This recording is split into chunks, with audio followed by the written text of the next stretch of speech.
Communication skills और motivational thoughts पर free online lecture सुनने के लिए हमारे चैनल को सब्सक्राइब कीजिए और साथ में घंटी के बटन को दबाइए ताकि हमारी तमाम इन्फॉर्मेटिव वीडियो आप तक पहुंचती रहे। शुक्रिया। अस्सलाम वालेकुम friend and viewers, I hope all are fine.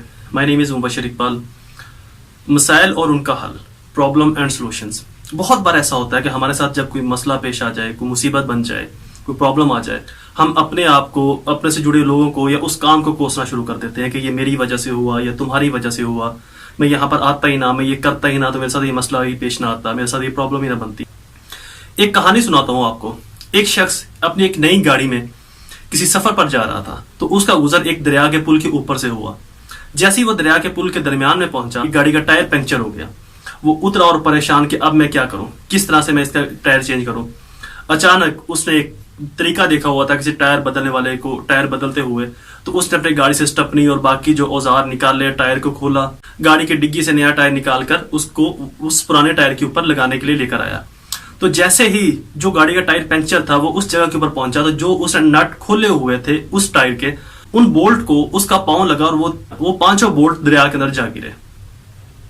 अब वो शख्स वहां पर अपना सर पकड़कर बैठ गया कि मैं इस रास्ते पर आता ही ना, मैं यहाँ पर इस जगह से गुजरता ही ना, मैं ये सफर शुरू ही ना करता, ना मैं सफर शुरू करता, ना ये मेरे ऊपर मुसीबत आती, ना मैं इतनी परेशानी का, मेरे लिए परेशानी का बायस बनता। अब इस अनजान रास्ते पर, एक नामालूम रास्ते पर, जहां ना बंदा ना बंदे के साथ, मैं किससे मदद मांगू, कहां जाऊं, क्या करूं।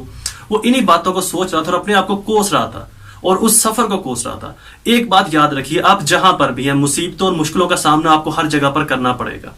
चाहे वो शख्स दरिया के पुल के ऊपर था या किसी शहर में होता तो किसी और मुसीबत का सामना करना पड़ता, किसी एक्सीडेंट का सामना करना पड़ता। तो मुसीबतें, मसाइल और मुश्किलात का आना एक अटल हकीकत है, इनसे हम मुंह नहीं फेर सकते। हम करते क्या है, जैसे कोई मुसीबत हमारे ऊपर आई, कोई मसला हमारे लिए बना, तो उसका इल्जाम ठहराते हैं हम किसी और शख्स को, या अपने ही किसी एक्ट को, किसी काम को हम कोसते हैं।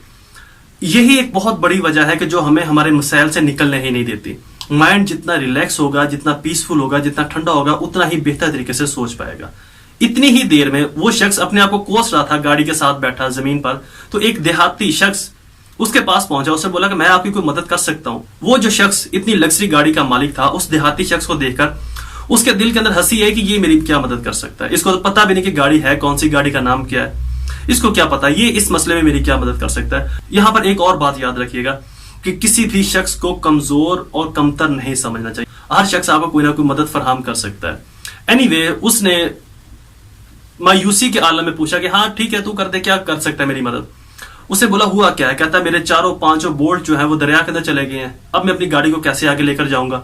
तो उस देहाती ने एक छोटी सी बात बोली। उसने बोला कि आप ऐसे कीजिए, जो बाकी 3 टायर हैं उन तीनों टायरों में से एक एक नट निकाल लें, उस नट को आप चौथे टायर के ऊपर लगा दें और इस तरह से आप आहिस्ता आहिस्ता अपनी मंजिल तक पहुंच जाएंगे और वहां पर जाकर आप अपनी गाड़ी का सही से काम करवा लेंगे।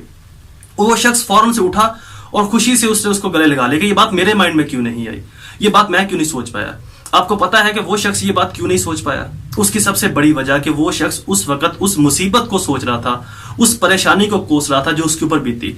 वो इल्जाम दे रहा था अपने आप को, उस सफर को, उस शख्स को जिससे उसको उस सफर पर भेजा, इस रास्ते को वो कोस रहा था, अपने काम को वो कोस रहा था, लोगों को कोस रहा था कि मैं इस रास्ते के ऊपर ना आता, मुझे कोई इस रास्ते पर ना भेजता, ये ना मैं इस रास्ते पर पहुंचता, ना मेरे ऊपर ये परेशानी आती, ना ये मुसीबत मेरे ऊपर गिरती और ना मैं इस तरह से लाचार होकर बैठता। तो उसकी सोच का तमाम जो मरकज है उस मुसीबत के ऊपर फोकस कर रहा था, सोल्यूशन के ऊपर फोकस नहीं कर रहा था। ऐसी कोई मुसीबत, कोई बीमारी, कोई प्रॉब्लम है ही नहीं जिसका सोल्यूशन ना मौजूद हो। बस हमें सिर्फ ये देखना है कि हमने उसका सोल्यूशन निकालना कैसे है।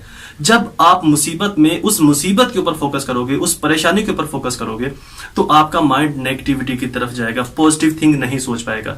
जब आप अपने माइंड को रिलैक्स करोगे कि मुसीबत तो आ गई, परेशानी तो आ गई, जो होना था वो हो गया, अब इसका हल क्या है, इससे मैं कैसे निकल सकता हूं, मैं कैसे बच सकता हूं, मैं इसका आउटकम क्या होगा, मैं अपने आप को कैसे आगे ग्रो कर सकता हूं, आगे बढ़ा सकता हूं, तो ये चीज आपको खुद ब खुद सोल्यूशन क्रिएट करवाएगी आपके माइंड के अंदर। आपका माइंड फिर खुद ब खुद सोल्यूशंस की तरफ जाएगा, उन मसाइल्स के हल की तरफ जाएगा और आप उन मसाइल्स का बेहतर हल निकाल पाओगे।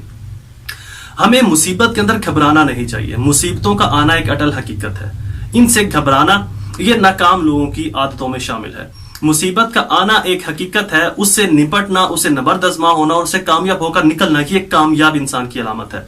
जब भी कोई मुसीबत आए, जब भी कोई परेशानी आए, जब भी कोई प्रॉब्लम आए, आपने अपने माइंड को रिलैक्स रखना है, काम डाउन रखना है। सिर्फ यही सोचना है कि मुसीबत आ गई, इसने आना था, आज मैं यहां पर हूं तो मेरे पास ये मुसीबत आई है, अगर मैं यहां नहीं होता, किसी और जगह पर होता तो कोई और मुसीबत आ जाती, कोई और परेशानी आ जाती। परेशानी आ गई, अब मैंने इससे निकलना कैसे, इसका हल क्या होगा। जब आप उस हल की तरफ जाओगे, उस सोल्यूशन की तरफ जाओगे, तो खुद ब खुद आपके माइंड के अंदर डिफरेंट थॉट्स आना शुरू हो जाएंगे उसके सोल्यूशंस के लिए, उसके हल के लिए। आप ना सिर्फ उस मुसीबत से निकल जाओगे, बल्कि आप अच्छे से कामयाबी की तरफ भी जाओगे, आप पॉजिटिविटी की तरफ भी जाओगे। मुझे अपनी दुआ में जरूर याद रखिएगा। अल्लाह ताला आपका हामी नासिर हो। वस्सलाम।